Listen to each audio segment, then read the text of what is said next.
Hi folks, this is Heather and today I'm here with an up-close look at this amazing book. It's the giant book of Yorkshire Terrier care. So this covers a full range of life for your Yorkie, from puppyhood to adulthood to even senior needs and whatnot.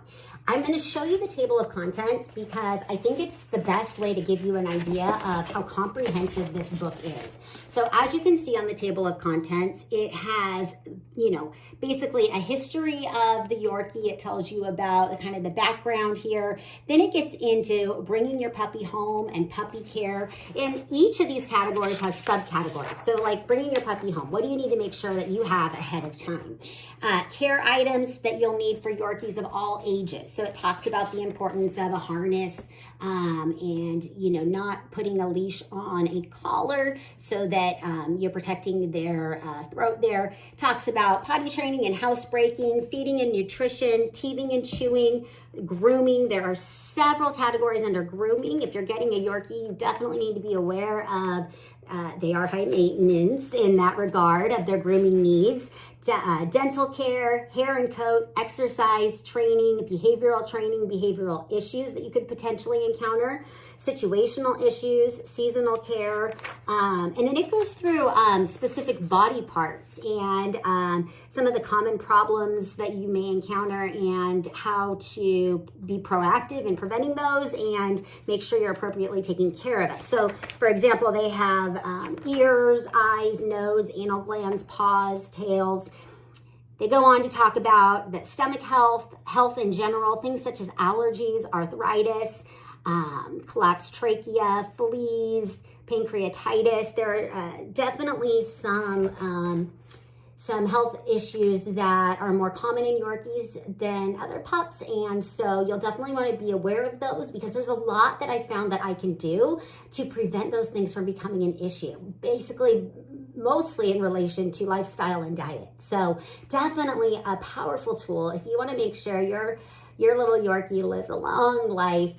This is going to really empower you with the knowledge you need to be doing the things proactively from day one that are going to give that pup the best life possible. It finishes up by going through keeping your Yorkie safe and healthy, aging. It does have newborn care and senior care in there. And then I just want to show you, for example, how easy it is to read. So it almost reads like kind of like a textbook where each section is broken into subcategories. So for housebreaking, how long does it take to housebreak a puppy? And then it talks about tips related to age, indoor versus outdoor, preparing for housebreaking. And then it goes through 5-6 steps or so on how to do it, some checklists to follow, exact instructions talking about, how frequently to take your pup out. But it really, how to deal with accidents, the most common hiccups to anticipate, and then just really has a lot of information. Yorkies can be quite challenging to potty train. So having all of those tips, knowing up front what you may encounter and how you can prevent problems from occurring prior to them occurring by being proactive in different ways. So I love this book. I refer to it for everything. I've read through it, but I also use it frequently as a resource. So I'm always referring back to it as a reference tool to make sure that when something comes up, I'm doing everything appropriately that is recommended. So I love this book and I think you'll find it incredibly valuable. So I hope this up close look at information helps you make your decision.